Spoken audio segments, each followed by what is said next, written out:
네, 일본 정부가 성소수자를 이유로 자국에서 핍박을 받았다며 난민 신청을 한 우간다 여성을 난민으로 정식 인정했습니다.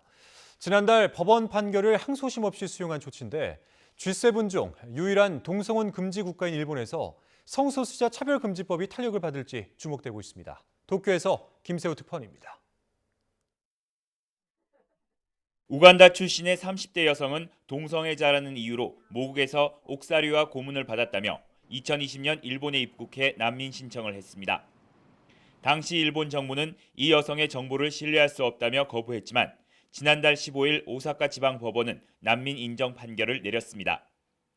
이후 일본 정부는 항소 없이 한 달여 만에 이 여성을 난민으로 공식 인정하고 5년 기한의 재료카드를 발급했습니다. 일본 정부의 일 처리로는 이례적으로 신속한 조치입니다. 이로써 일본 내 지지부진한 성소수자 이해 증진법 LGBT 법안 추진이 얼마나 영향을 받을지 관심입니다. 지난 2월 기시다 총리의 비서관이 동성 결혼을 보기도 싫다는 혐오 발언을 한 뒤 여론이 악화하자 자민당은 LGBT 법안을 재추진하겠다고 밝혔습니다. 하지만 자민당 내 보수 강경파들의 입김이 작용하면서 논의는 속도를 내지 못하고 있습니다.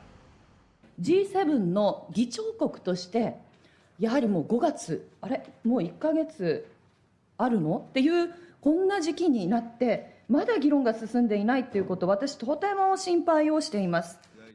法務大臣としてですね、個別にコメントを申し上げることは現時点では差し控えたいと思っておりますが、思いは共有しているつもりでございます。